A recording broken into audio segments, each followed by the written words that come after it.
कबीरदास भी इसी बात को कह रहे हैं, रैदास भी इसी के बात को कह रहे हैं। मृग मीन भृंग पतंग कुंचर एक दोख विनाश, पांच दोख जाकह चित्त मह ताकि के तकास।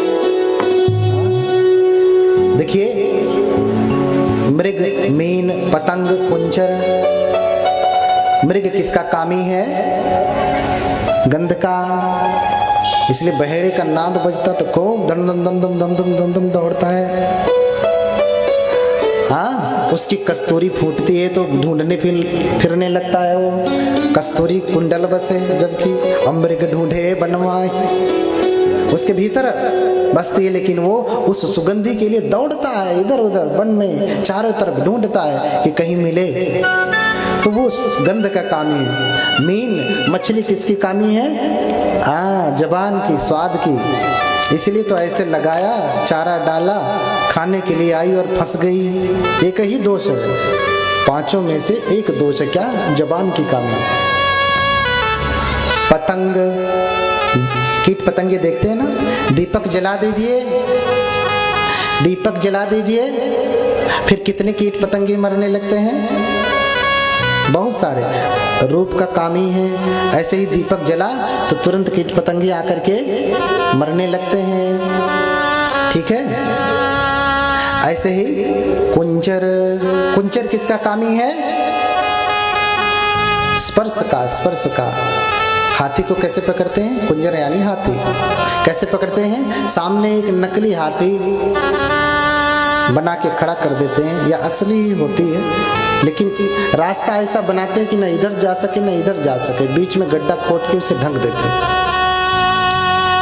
और सामने से हाथी से ललचवाते हैं और हाथी चिंगार करते हुए भागता जाता है, अरे मेरी हथनी, और जाके गिर जाता है कहाँ? गड्ढे में, और हाथी को पकड़ लिया जाता है।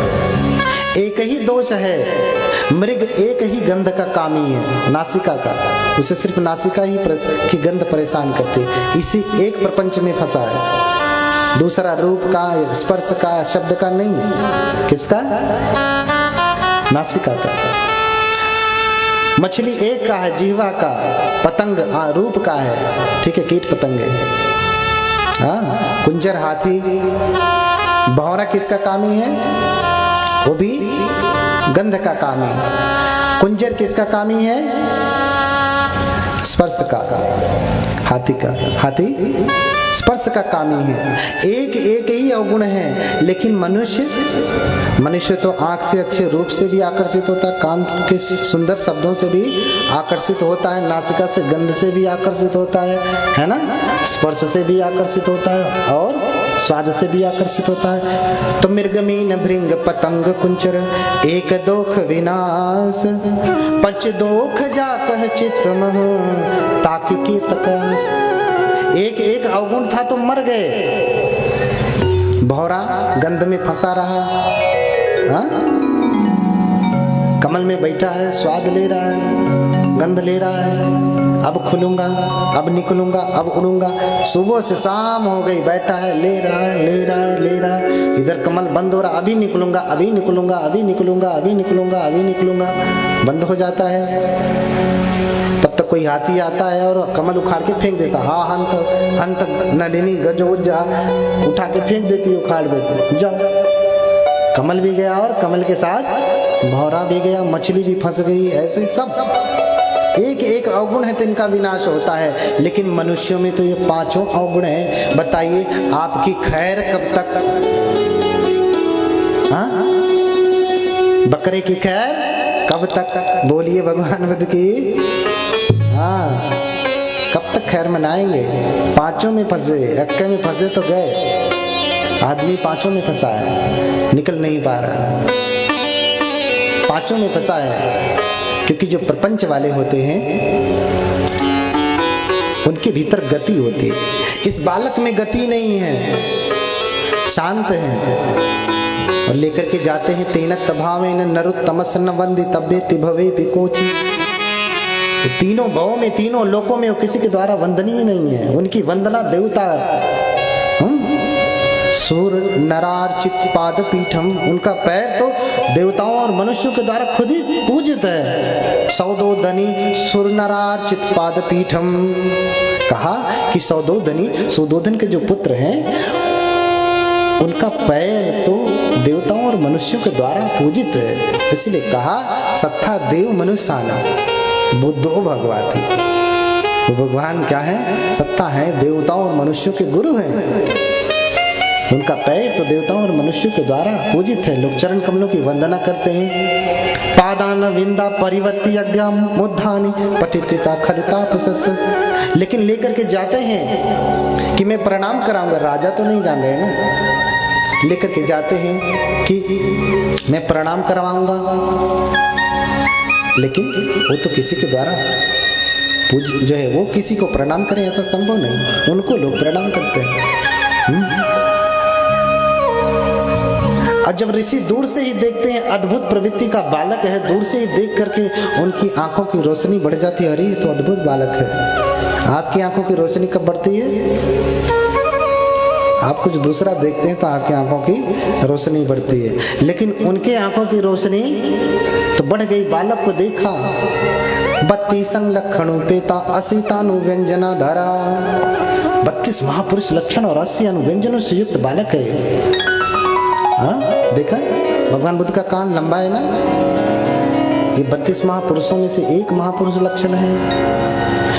उनका पैर जो है, उनका हाथ घुटनों तक जाता है। खड़े हो जाए तो सीधे सीधे खड़े रह करके घुटने को छू सकते हैं। आप छू सकते हैं? खड़े होकर छू के देखिएगा, नहीं छू सकते, कतई नहीं छू सकते आप। तो भगवान बुद्ध के 32 महापुरुष लक्षण है। मुझे समय मिला तो अवश्य मैं इसकी व्याख्या करूंगा। उनके पैरों में तो चक्र है, चक्रवरन की तरफ तो सुपादो लक्षण चिंचित पुण्य शरीरों, पूरे शरीर में तो लक्षण भरे पड़े हैं, पैरों में चक्र हैं। कितनी महिमा बताऊं उनकी, बहुत। और दूर से ही जब ऋषि देखते हैं तेन तभावे नरुत्तमस्य न वंदितव्यति भवे भी कोची, वो जान गए कि ये किसी के द्वारा वंदनीय नहीं है, मुझे ही वंदना करना चाहिए। क्यों? क्योंकि अगर नहीं किया तो मुद्धा फले ये खलु तापसस् पग गई सो अंजलि उत्तमस, अगर नहीं प्रणाम किया तो मेरा सिर 7 टुकड़ों में फट जाएगा। इसलिए पहले ही उठ के खड़े हो जाते हैं, हाथ जोड़ कर कह रहे महाराज लाइए बालक को। हाँ, इतनी महिमा। मुद्धा फले ये खलु तापसस् पग्गह्य सो अंजलि उत्तमस, हाथ जोड़ करके खड़े हो जाते हैं।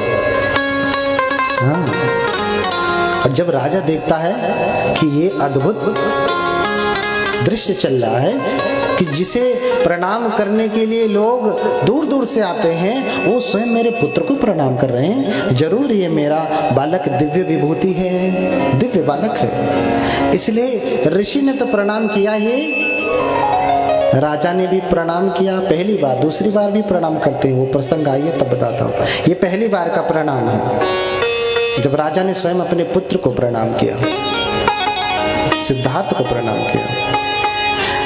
मुनि देखते हैं तो पहले हंसते हैं फिर रोते हैं। हंसहि महामुनि प्रथम ही जानो, हंसहि महामुनि प्रथम ही जानो। हाँ, हंसहि महामुनि प्रथम ही जानो, महामुनि प्रथम जानो। पादारविंदा करी सगरहि मानो, पादारविंदा करी सगरहि मानो।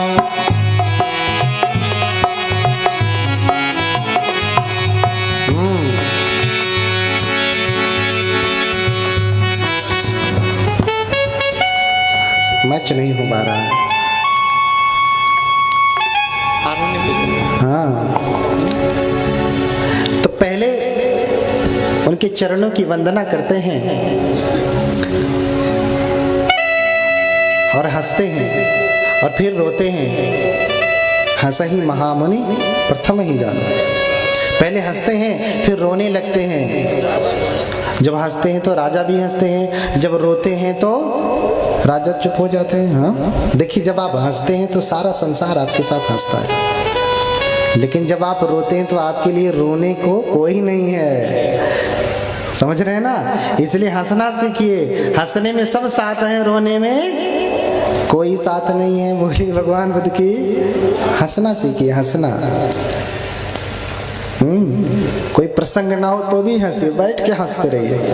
कहेंगे वो तो पागल है, आपको देख करके लोग हंसेंगे। हाँ, आप अनायास से अकेले बैठ के हंसेंगे तो भी लोग देख करके हंसेंगे, अरे हंस रहा है तो पागल है, अरे वो तो पागल है हंस रहा है। तो आप पागल को देख के हंसने वाला तो महा पागल होगा ना। हाँ, पागल को देख के हंसने वाला। बोलिए भगवान बुद्ध की। लेकिन दुनिया ऐसी ही है, पागल को भी देख के लोग हंसते हैं, अज्ञानी को देख के भी हंसते हैं। हंसी तो अज्ञानी के ऊपर ही आती है। जानते हैं अज्ञानी के ऊपर, पागल के ऊपर हंसी क्यों आती है? क्यों हंसी आती है? हाँ? क्योंकि सबके भीतर छुपा हुआ असंस्कारित रूप से एक संस्कार है जो इतना प्रबल है कि उसका शरीर, उसकी मनोवृत्ति ऐसे बना के रखा है। जब हम अपने से निम्न किसी को देखते हैं तो हंसते हैं। समझ रहे ना? ये हमारा संस्कार है। हम अपने से निम्न देखेंगे तो हंसेंगे। अरे ये तो गिर गया, मैं थोड़ी नहीं गिरता हूँ, मैं थोड़ी नहीं गिरता हूँ, ये तो गिर गया।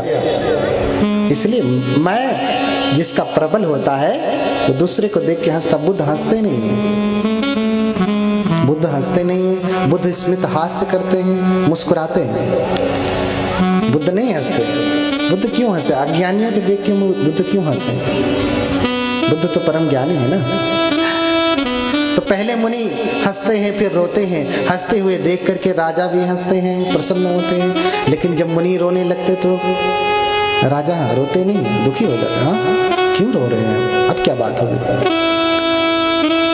अब क्या बात हो गई? फिर पूछ ही लेते, राजन क्या कारण है? महाराज क्या कारण है कि आप पहले हंसते हैं फिर रोते हैं? बोले महाराज ये जो बालक है वो कोई सामान्य बालक नहीं है, दिव्य बालक है। इसके जैसा बालक धरती पे आज तक जन्म नहीं लिया, अभूतपूर्व बालक है। ये बुद्ध बनेगा, ध्रुवं बुद्धो भविष्यति, ध्रुवं बुद्धो भविष्यति, यन्नु नाहं खो महाराज ध्रुवं बुद्धो भविष्यति। अरे महाराज निश्चित रूप से जानिए जो बालक है ये बुद्ध बनेगा। तो ये होने वाले बुद्ध को मैं देख पा रहा हूँ, इस बात की मुझे खुशी है, आनंद है, इसलिए मैं हंस रहा हूँ। लेकिन दुख इस बात का है कि जब ये बुद्ध बनेंगे तो मैं जीवित नहीं रहूंगा। मैं उस परम पुरुष का, उस परम भगवान का, उस सुगत का, लोक गुरु का, तथागत का, धर्मराजा का दर्शन नहीं कर पाऊंगा, इसलिए मैं रो रहा हूं। देखिए स्वयं असित ऋषि अभिज्ञाओं से युक्त हैं, पंच अभिज्ञाओं से युक्त हैं, लेकिन फिर भी बुद्धों का दर्शन इतना सुखद होता है कि इतना रिद्धि सिद्धि संपन्न ऋषि भी ये चाहते हैं कि मैं बुद्धों का दर्शन करूं, उनका उपदेश सुनूं। आपके पास कौन सी रिद्धि सिद्धि है? कोई रिद्धि सिद्धि है? बहुत बड़े धनिक भी तो नहीं है। हाँ, बहुत बड़े धनिक भी तो नहीं है। इस गांव में भी तो कोई बहुत बड़ा धनिक नहीं है। लेकिन असित ऋषि इस बात से दुखी हैं कि जब ये बुद्ध बनेंगे, जब ये धर्मोपदेश करेंगे, मैं इनके उपदेश को सुन नहीं पाऊंगा। और वो उपदेश आपको सहज ही सुनने को मिल रहा है। जिस उपदेश को सुनने के लिए असित ऋषि रोते हैं, परम अभिज्ञा को प्राप्त व्यक्ति रो रहा है, जिसके पास सर्व सामर्थ्य है, वो व्यक्ति रो रहा है कि मैं बुद्ध का दर्शन नहीं कर पाऊंगा, उनका उपदेश नहीं सुन पाऊंगा। आपको सहज ही वो प्राप्त है, लेकिन आपको कोई गम नहीं।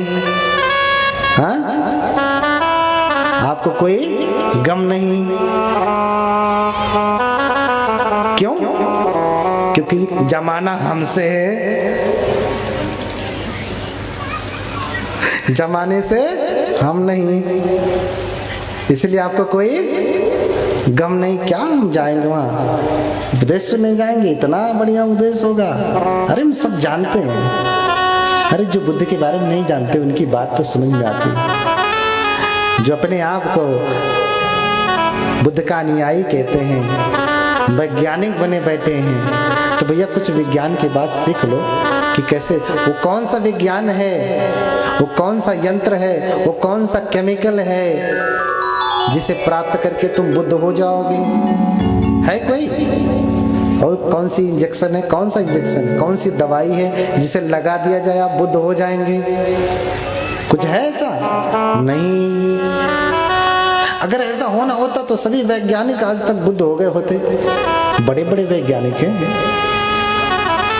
देखो बड़े बड़े वैज्ञानिक हैं, आज तक बुद्ध नहीं हुए, और हमारे लोग कहते वैज्ञानिक बनते फिरते हैं।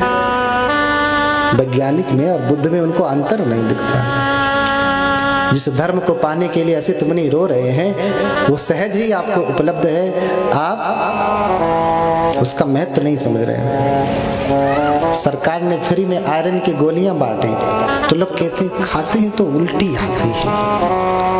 वही जब पैसे से खरीद के लाएंगे तो वही सेम फॉलिक एसिड खाएंगे तो फिर उल्टी पैसे से खरीद के आए ना। हाँ, तो संसार में धर्म को चाहने वाले बड़े कम हैं, धम्मानुरागी बहुत कम हैं। एकस्य कर्म सवीक्ष करो अत्यंत मनो अधुना, गतानुगति को लोको नावे लोक परमार्थिक।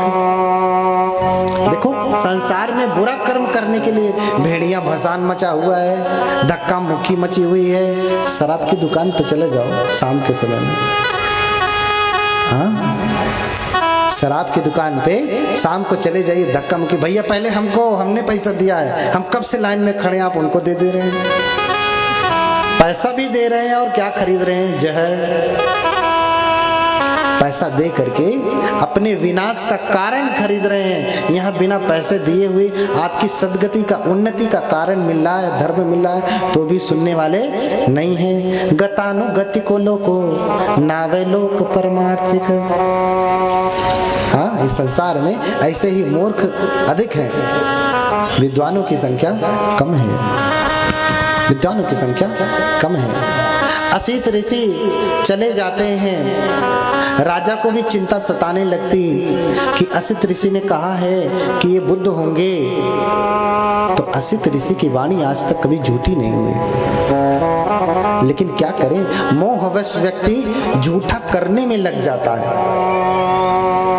मोहवश व्यक्ति झूठा करने में लग जाता है। आप अच्छी तरीके से जानते हैं कि जो जीवन जी रहे हैं उसमें कोई सुख नहीं, दान देने में पुण्य है, लेकिन फिर भी इतना मोह जकड़ा हुआ है कि 10 रुपए भी श्रद्धा से नहीं निकलता।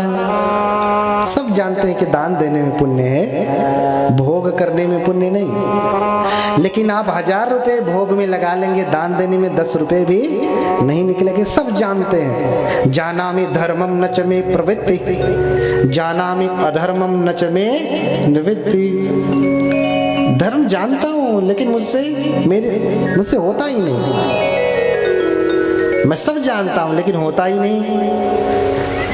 हाँ, अधर्म भी जानता हूं कि ये बुरा है, अधर्म भी जानता हूं कि ये बुरा है, लेकिन मैं उससे निकल नहीं पा रहा। तो गतानुगति को लोको नावे लोक परमार्थिक। बोली भगवान बुद्ध की। हाँ, समय बहुत हो गया है हमारे उपासक जी।